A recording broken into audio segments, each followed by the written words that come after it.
Hey guys, it's Roy with Weapon Outfitters, and today we've got a fun little episode for you. We're going to talk about my machine gun. Getting machine guns is a real pain in the ass. Thankfully, we're FFL SLTs. Here's one that I'm going to show to you. It's basically our rendition on a Mk46. Now, cloning guns is a pain in the ass. Cloning a machine gun is even worse. Good luck. Getting parts for the M249 can be a real pain, but it can also be really easy at times. It really depends on the market, what's out there floating around in surplus. Since the M249, aka FN MINIMI, has been an official US military weapon for a while, there are a lot of parts floating around. This guy is built on a High Desert Dog Mk46S receiver. This Mk46-ish clone was built on a Mk46S, a semi-automatic variant, and we Form 2'd it into a machine gun. The main thing that I learned acquiring a machine gun is that this is basically an ammunition unloading device. That's primarily what it is. A rifle or carbine is a rifle. You're trying to put rounds on target. It needs to be reliable, it needs to be accurate. The goal for a light machine gun is to unload ammunition as fast as possible. Accuracy, it's not as big of a deal. The goal of this is to get as many bullets into the area effect as possible. Thankfully, we've got a lot of military friends who've got a lot of experience, a lot of manuals, who are able to teach us a lot of things, teach us basic concepts like the beaten zone, the importance of assistant to help you with aiming, to help you with loading. Like when you're behind this gun and you're just laying down fire, you are having a lot of fun. Your assistant gunner is the one who's actually observing the area for you, telling you what to do, telling you when to start shooting, when to stop shooting, stuff like that. And this is all stuff that as a civilian gun nerd, I didn't know anything about. It wasn't until today that I figured out to remove the barrel, you want to go up and out.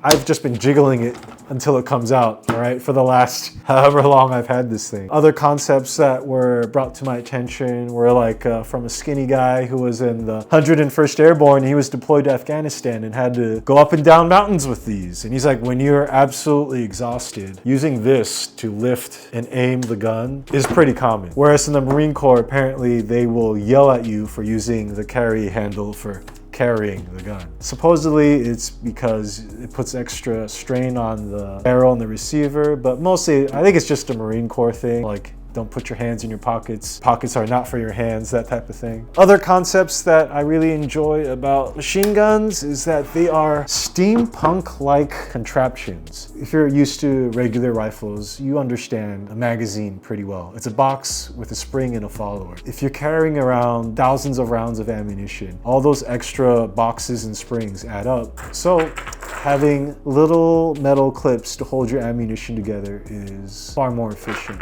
The feeding mechanisms on belt-fed guns, super interesting. So this is the same as the M249S, the semi-automatic variant. The feed pawls and the belt-fed mechanisms are the same, but for example, pardon me, there it is. This is known as a feed tray. It's where you start inserting the ammo. There's two little legs here that help hold and keep ammunition in place. This guy here has a cam path. This cam on the piston carrier, it travels down this cam path and it works the feed pawls. And it's, just really fascinating seeing how these little arms and springs work in tandem to keep ammunition flowing through here. It's really steampunk-like seeing all these little springs and bits and gadgets keeping this ammunition unloading device going. The M249 has a storied reputation of being unreliable. The main problem is that this receiver is a stamped steel receiver and it has a service life. You will never believe what the official service life is for the M249 is.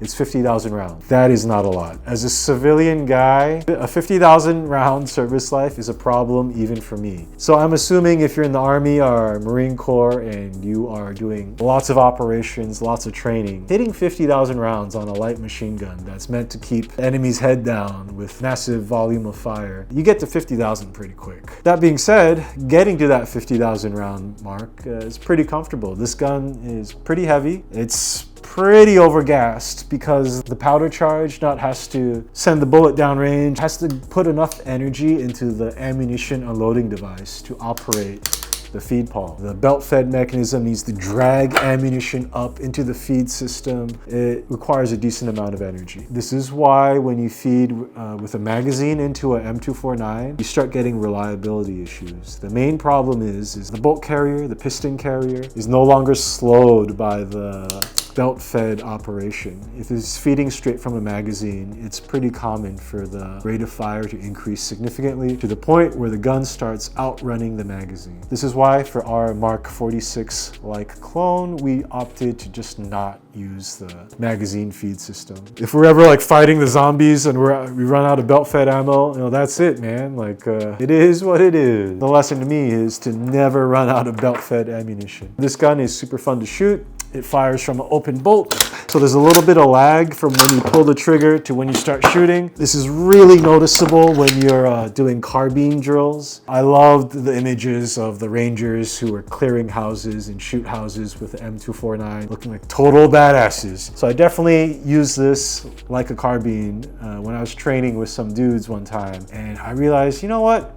I'm not about that life. I am built different. When you're actually shooting this gun, the hydraulic buffer and weight really make it a comfortable experience. It doesn't really bounce around much at all. It is a fun gun to shoot. We've got a bunch of B-roll footage of that.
One thing I learned was every single roll pin, every single spring matters. You can't really have anything break on you. We once had the roll pin that holds the cam on the carrier break, and that was all she wrote. This gun is now out of commission. 25-cent roll pin died, and the whole gun died as a result. Keeping these things running at a professional level with the operational tempo of a military unit takes some real skill. You need a lot of parts, and you need to know what you're actually doing. Yeah, one thing I just put onto this gun is this Knights Armament RAS, meant specifically for the 249S. Most handguard systems for the M249 aren't really precision devices. Like I was saying, this gun is meant to be an area effect weapon. It doesn't need to be super precise. The way I mounted it was I had to heat up the receiver, get the metal soft, and punch out this little tab most handguard systems mount to. Luckily, I had an M249 standard handguard I could use as reference for where the tab needed to actually be and where the hole in the tab needed to be drilled. I did it all with hand tools and what I had lying around. I'm very proud of myself.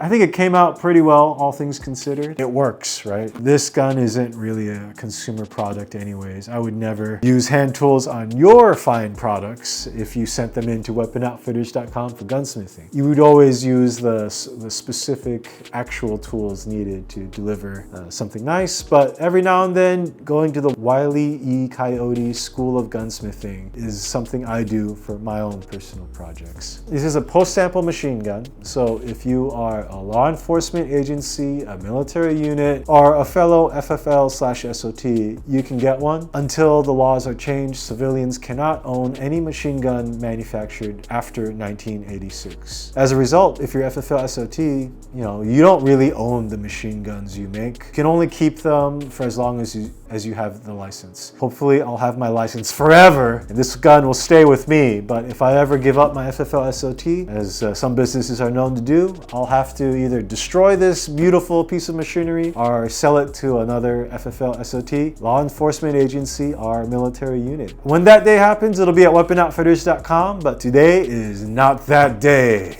The fellowship of man continues. What was the term? I can't remember. Oh, the fucking, the Fellowship of the Ring.